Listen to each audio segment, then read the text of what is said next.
Hello! Bon, on est sur une vidéo de type très spontané. En fait, j'ai eu l'idée en venant en voiture au bureau et je me suis dit que tant qu'à faire une première vidéo, j'allais essayer d'en tourner une deuxième. Et du coup, aujourd'hui, j'avais envie de vous parler des raisons pour lesquelles je suis sur YouTube. Parce que je sais pas, peut-être que vous vous êtes déjà posé la question de pourquoi elle fait des vidéos sur YouTube, qu'est-ce qu'elle y trouve comme intérêt. Et du coup, je me suis dit que c'était peut-être intéressant de répondre à cette question-là. Que c'était peut-être intéressant pour vous de voir les avantages entre guillemets que j'y trouve. Donc voilà, c'est parti pour une vidéo sur les raisons qui font que je suis sur YouTube.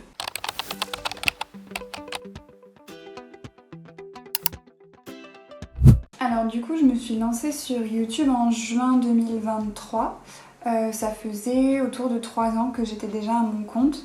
Et avant ça, je publiais déjà régulièrement sur Instagram, sur Pinterest. J'avais déjà un canal newsletter depuis quelques mois. Et voilà, donc en soi, ma communication était déjà existante sur d'autres réseaux. Et j'ai choisi de me lancer sur YouTube. Alors le vrai déclencheur, ça a été la première vidéo que j'ai fait avec Aude en février 2023. Parce qu'avant ça, franchement, je me sentais pas du tout capable de le faire, de publier des vidéos sur YouTube, de me montrer comme ça. Et il y a encore aujourd'hui des moments où je me dis mais ça va pas se faire ça, t'es vraiment chelou. Mais bref, et si j'avais pas fait, je pense, la vidéo avec Aude, je me serais jamais lancée. Et la raison qui m'a poussée à faire ma toute première vidéo, qui était du coup une FAQ où je répondais aux questions que les gens me posaient souvent sur mon métier de graphiste, ça a été que justement je recevais beaucoup de messages de personnes qui me posaient tout le temps les mêmes questions. Et c'est pas que je veux pas répondre, mais c'est que ça me prend beaucoup de temps en fait de répondre les mêmes choses en permanence à des personnes différentes, mais du coup de répéter tout le temps la même chose. Et du coup, je pense que sincèrement c'était un peu un prétexte parce que je devais avoir envie de me lancer sur YouTube, mais je savais pas quoi y dire et je trouvais ça un peu ridicule, etc. Je me trouvais un peu des excuses. Et du coup, je me suis dit que la première vidéo que j'allais faire, c'était ça. C'était une FAQ pour répondre aux questions qu'on me posait souvent, pour que quand on me les pose, je puisse dire écoute, toutes les réponses à tes questions sont dans cette vidéo, tu peux aller la regarder. Donc ça a été la première vidéo que j'ai fait et je crois que si je la re-regarde maintenant, je me trouverai toute timide, toute gênée. Je le suis encore un petit peu, mais beaucoup moins qu'avant, je pense. Mais donc voilà, ça a été le début. Et puis, en fait, concrètement, la principale raison pour laquelle je suis sur YouTube, c'est parce que j'adore la vidéo. J'adore faire de la vidéo. Pas forcément me filmer comme ça pour parler à la caméra, ça c'est un peu bizarre. Surtout là en ce moment, parce qu'il y a des gens qui passent derrière la caméra qui me voient, donc ça c'est un peu bizarre. Mais j'adore faire de la vidéo en fait, j'adore faire du montage. Mon travail quotidien c'est du coup d'être graphiste, de travailler sur l'image, mais j'aime aussi beaucoup travailler la vidéo. J'adore faire du montage, j'ai envie d'apprendre à faire mieux du montage et ouais, tout ça m'intéresse beaucoup, je prends beaucoup de plaisir à le faire et du coup je me suis lancée sur YouTube avec vraiment zéro prétention, si ce n'est prendre du plaisir et faire quelque chose que j'aime en fait. Une autre des raisons pour lesquelles je me suis lancée sur YouTube, c'était pour pouvoir proposer le contenu que je ne trouvais pas sur YouTube ou sur internet de manière générale quand je me suis lancée. Parce qu'effectivement, que ce soit des graphistes freelance ou des freelances tout court, je trouve qu'on a parfois beaucoup de questionnements autres que juste comment créer son statut sur autoentrepreneur.fr, mais des questions plus sur l'organisation, le quotidien, etc. Des choses où c'est plus difficile de trouver du contenu. Et je me suis dit que j'avais envie de créer le contenu que j'aurais aimé trouver quand je me suis lancée. Et c'est effectivement beaucoup les retours que j'ai de la part des personnes qui regardent les vidéos sur ma chaîne. Donc de ce point de vue-là, j'estime que je remplis plutôt bien mon objectif. Donc comme je le disais, les raisons principales pour lesquelles je suis sur YouTube à la base, c'est parce que j'aime la vidéo, parce que j'adore faire ça, parce que j'ai envie d'aider les gens qui se lancent et de répondre potentiellement à leurs questions. Et après, il y a aussi une dimension de... Je trouve qu'il n'y a pas beaucoup de contenu comme celui que je fais sur YouTube, à savoir du contenu sur le graphisme, il y en a, mais comme aussi certaines d'entre vous me l'ont dit, c'est beaucoup des hommes et il n'y a pas forcément de filles, femmes qui font du contenu sur le graphisme, alors l'illustration, si, il y en a beaucoup et ça c'est très cool. Et d'ailleurs j'adore regarder les vidéos des illustratrices françaises ou anglophones. Mais voilà, je trouve la partie création d'identité visuelle, mise en page, etc.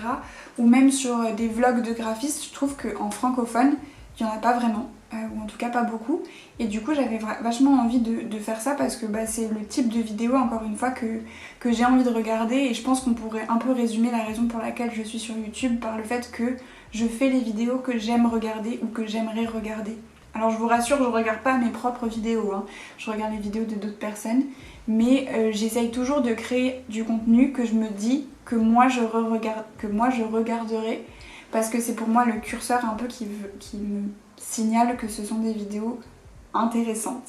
Au-delà de ça, je trouve que très peu d'entrepreneurs et de freelance et de solopreneurs et tous les termes que vous voulez sont présents sur YouTube. Donc ceux qui y sont ont entre guillemets une grande visibilité. Je mets vraiment des guillemets à ça, et d'ailleurs je crois que j'ai raté mon guillemet.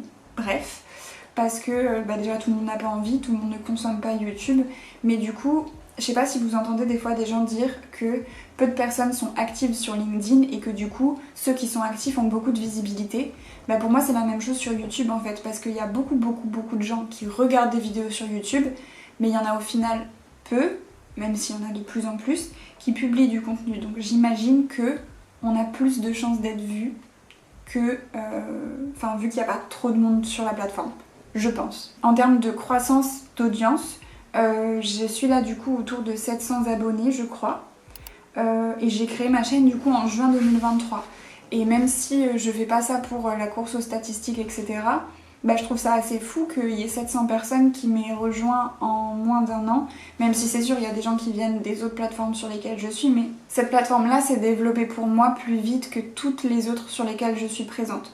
Et du coup c'est quand même aussi un avantage que de voir qu'on peut créer une communauté et une audience assez rapidement. Et c'est surtout pour moi le point principal, je l'ai gardé pour la fin, c'est pas très sympa de ma part, mais le principal avantage de YouTube, c'est que dans le côté communautaire audience, je pense que YouTube c'est le réseau social qui permet le plus de créer du lien, parce que par rapport à tous les autres, si on prend par exemple LinkedIn qui est du contenu très textuel, si on prend Instagram, on va avoir de la vidéo format court, des photos et du texte. TikTok, vidéo format court, format moyen, ok d'accord, mais en vrai, je sais pas si les gens regardent vraiment des vidéos de 5 minutes sur TikTok. Pinterest, c'est de la photo, de la vidéo courte. Bon, il y en a d'autres, mais vous voyez ce que je veux dire. YouTube, c'est la plateforme du contenu long. Et je pense que c'est un peu comme Twitch pour le coup, où on voit la personne nous parler. Et je l'avais déjà dit dans je sais plus quelle vidéo, mais pour moi, sur YouTube, on peut pas mentir, on peut pas se cacher. Parce que les gens ils sont obligés de voir comment on est, comment on se comporte, comment on parle et comment on est dans la vraie vie. Pour moi, YouTube c'est le meilleur moyen de créer une connexion avec quelqu'un, parce que ça donne ce côté qui est un peu bizarre, je vous l'accorde, que les gens ont l'impression de nous connaître parce que ils nous voient parler, ils nous voient bouger, vivre, ils connaissent un peu notre quotidien, etc. Et du coup pour moi, c'est la plateforme la plus personnelle entre guillemets et qui permet le mieux d'avoir une connexion humaine avec les gens, parce que là je fais des vidéos de 30 minutes, non heureusement non, mais des vidéos un petit peu longues et vous me voyez pendant tout ce temps là, j'ai pas mal de vidéos entre guillemets sur ma chaîne, et du coup je pense que vous savez entre guillemets qui je suis, ou en tout cas en partie, et je trouve que c'est un gros avantage dans le côté créer une communauté, créer un lien de confiance avec les gens, etc. C'est principalement pour ça que moi je m'éclate sur YouTube, parce que j'aime ça, j'adore la vidéo, je crée du contenu que j'aime, et en termes d'audience, je sais que je construis beaucoup plus vite une audience qui a créé un lien avec moi.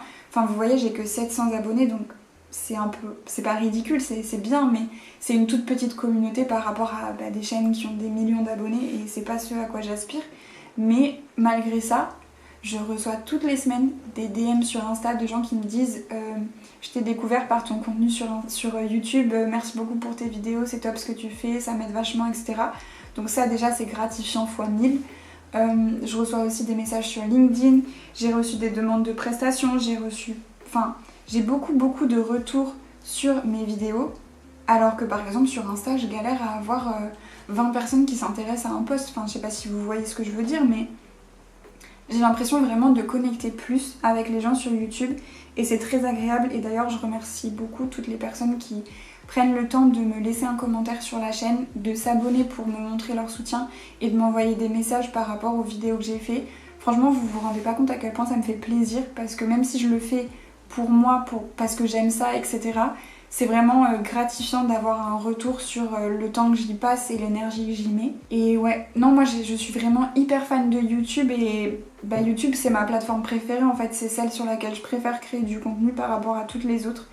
Et voilà, je sais pas si ça vous aura convaincu, mais moi je me plais beaucoup sur YouTube et je trouve que c'est vraiment une plateforme sur laquelle il est intéressant d'être présent. Voilà pour cette petite vidéo spontanée, j'espère que ça vous aura plu et que ça vous aura intéressé. Je suis très curieuse d'avoir votre opinion sur YouTube, quelles sont les raisons pour lesquelles vous n'avez pas de chaîne YouTube, pour lesquelles peut-être vous voudriez vous lancer et vous ne l'avez pas encore fait, etc. N'hésitez pas à me raconter tout ça en commentaire ou à m'écrire sur Instagram pour qu'on puisse en discuter. En tout cas, je vous remercie d'avoir regardé cette vidéo jusqu'au bout. Je vous souhaite de passer une très belle journée et je vous dis à très bientôt pour de nouvelles vidéos. Ciao!